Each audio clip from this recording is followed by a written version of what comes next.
Well, to be fair to Russell Westbrook, we posted a video earlier about him not really taking accountability for his bad play. Say he left the games and crypto.com and kept it moving. Following the Lakers' loss again, this time to the Dallas Mavericks, Brody was a little more humbled in his remarks. He said, "What I'm doing right now ain't good enough. It's just not good enough." That was Russell Westbrook's response following the Lakers' defeat, this time by the hands of the Dallas Mavericks. The Lakers trailed Dallas by 21 points, managed to get back in the ball game, and still found a way to lose late. You know, when I watch the Lakers play, this really is all about the other team. That's the sad thing about the Lakers. If you bring your A game to Los Angeles or wherever you're playing the Lakers at, you're going to beat them by 25, 30 points. If you bring your B game, you're probably going to win by 10 points. If you bring your C game and maybe have a really good fourth quarter, you're going to beat the Lakers by like 5 or 6 points. That's where we're at. If you're just off, I'm talking about the only way the Lakers can win right now is if another team brings their D or F game to the table, and then maybe the Lakers have a chance at winning. That's the only way the Lakers will lose. The Dallas Mavericks, for the first half, brought their B game, and in the third quarter, they brought their C game, which allowed the Lakers to make a run. And in the fourth quarter, the Mavericks were like, all right, we're too good to lose to a team like this, one of the worst teams in the NBA. But I like Russell Westbrook, taking a little bit of accountability. My problem is, I've heard Brody do this randomly. Like once every 15 games, he'll take some accountability, every 10, 15 games.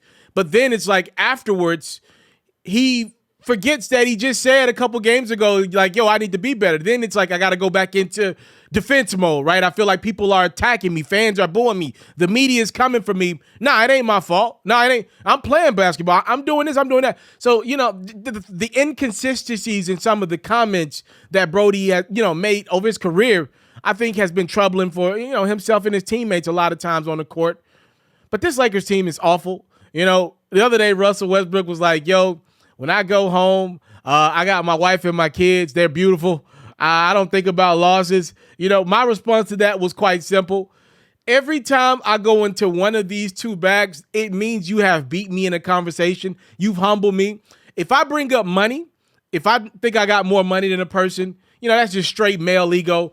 If something happens and I bring up, but I got more money than you, but I'm doing this to you, I lost the argument. Whoever that person was, they've got me. If I also bring up my fiance, my fiance is a nice looking woman. If I go in that bag and bring her up as a flex, y'all got me. You won the argument. I have clearly had to go into bags where I know I got great things to the side to try to win. That means you beat me. And when I hear Russell Westbrook say, nah, I don't care about losses. I don't take them with me. When I go home to my wife and kids, they're beautiful. I got my wife and kids. That's just ego. Because I know for a fact that Westbrook is bothered by those losses. That's the sad thing about it is, like Westbrook said he wasn't bothered by losses the other day. The sad thing is, in my heart of hearts, I believe it eats him up at night. And I think fans should know that. But that male ego, man, that male ego is something, especially when you got money. That male ego won't allow you to just say, truth is, I take losses home with me all the time. My wife and kids are beautiful, but I'm still worried about my team, my status in league history. One of the reasons why I believe Westbrook started doing the triple doubles every night, number one, he's one of the greatest athletes of all time, Number two is because he was kind of like, yo, I'm not winning championships. What are ways for me to figure out my legacy, to kind of staple myself as a legend despite not winning? Because I know I don't like passing the rock. I like shooting the rock, and I like passing it when it makes sense to me and my stat line. I like rebounding so I can get the ball out and score for myself or get my assist game up, right? Like, I think that thought happened at his house.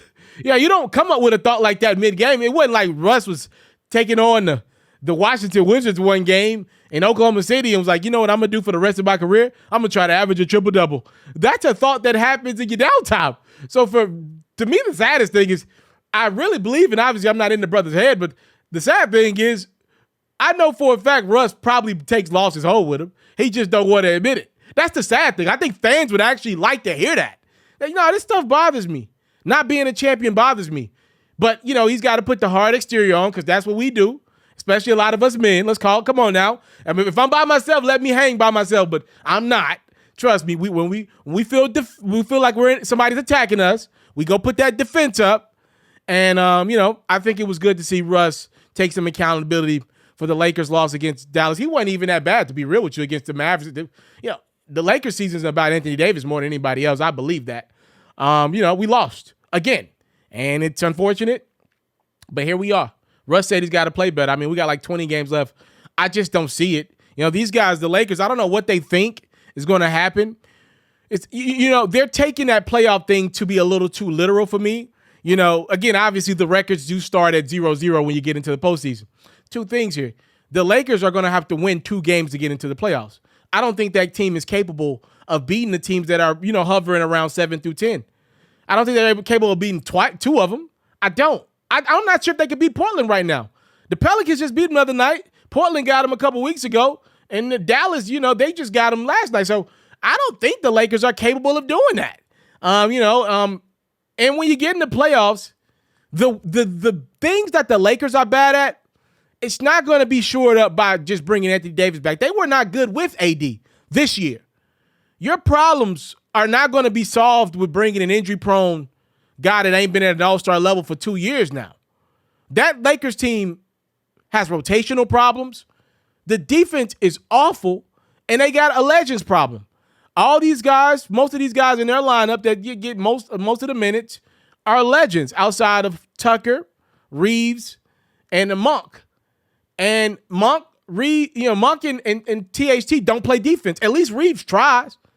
The Lakers have guys that have never had to be the best defender on the team. Now, AD can be it. I don't know what's going on over the last couple years. He hadn't wanted to be it. LeBron has been it. He can't do it now with all the miles on his body. Melo has never had to play defense.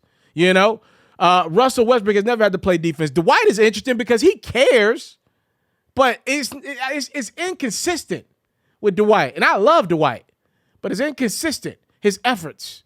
Not that he doesn't play hard, but rotations sometimes he's late on rotations. It's inconsistent for a guy that's won Defensive Player of the Year 3 times. I don't know. It's weird. Lakers are bad. Russell Westbrook knows it. He said he need to play better. We'll see what happens. I mean, the Lakers are abysmal. And here's the sad thing.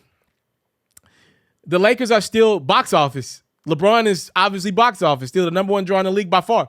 You're going to watch most of these Laker losses down the stretch on national TV. Sorry, Brody.